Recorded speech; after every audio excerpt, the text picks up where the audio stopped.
청부 심의가 사실이라면 이는 심각한 범죄 행위이자 방심이 공정성의 근간을 흔드는 일이 아닐 수가 없습니다. 그런데도 류 위원장은 내부 고발자를 찾아서 처벌해야 한다는 적반하장식의 태도를 보이고 있습니다. 위헌, 위법적인 의리인 방심이 이 체제를 이제 더 이상 두고 볼 수 없습니다. 이에 저를 포함한 16명의 국회의원들은 헌법이나 법률을 위반한 방심위 위원장을 탄핵할 수 있는 법적 근거 조항을 마련했습니다. 이 법안이 통과되면 사회적 영향력과 책임이 큰 방송통신위원회 위원장에 대한 민주적 통제가 가능해집니다. 무도한 류일인 방심위 체제를 하루빨리 끝내고 다시는 방심위가 정권의 언론 장악 천병이 되지 않도록 방송통신위원회 설치 및 운영에 관한 법률 일부 개정 법률안을 반드시 통과시키겠습니다. 현재 방송통신심의위원회 일명 방심위 상황을 한마디로 표현을 하자면 이렇습니다. 목불인견.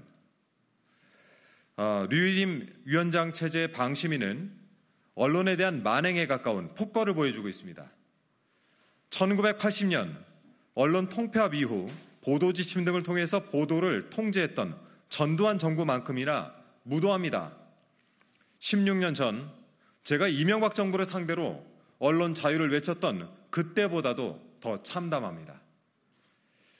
류일임 위원장은 인사말에서 방송심의 규정에 따라서 엄정하고 공정하게 심의가 이루어질 수 있도록 최선을 다하겠다라고 했지만 가짜뉴스와의 전쟁을 내세워 언론 탄압의 마각을 드러내는 데엔 그리 오래 걸리지 않았습니다. 본격적인 심의가 이루어지면서 류일임 방심위는 정치심의, 편파심의, 표적심의, 청부심의, 보복심의, 정권 보위심의 등을 한다는 비난을 지속적으로 받아왔습니다. 총선을 전후해서 류일임 방심위 체제에서 꾸려진 선거방송심의위원회, 선방위는 더욱 세찬 비난에 직면했습니다. 선방위 제재를 받은 대부분이 대통령과 그 가족 및 정부 여당의 비판적인 방송 프로그램들이었습니다.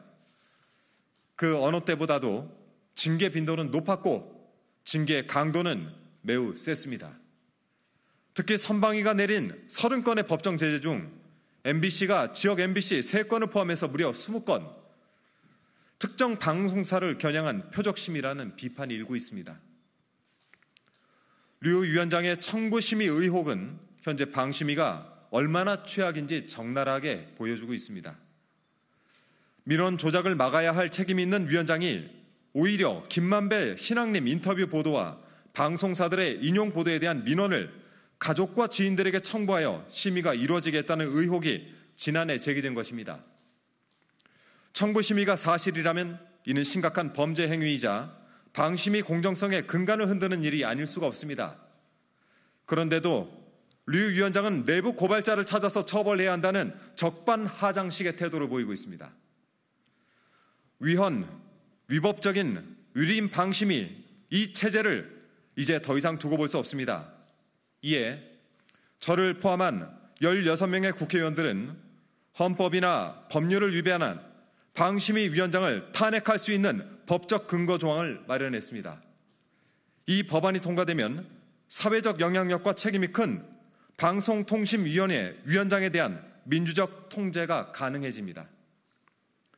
무도한 류일임 방심위 체제를 하루빨리 끝내고 다시는 방심위가 정권의 언론 장악 천병이 되지 않도록 방송통신위원회 설치 및 운영에 관한 법률 일부 개정 법률안을 반드시 통과시키겠습니다. 이와 더불어서 윤석열 정부의 언론 장악 야욕을 막고 마지막 남은 공영방송 MBC를 지키는 데 끝까지 사력을 다하겠다는 말씀 덧붙입니다.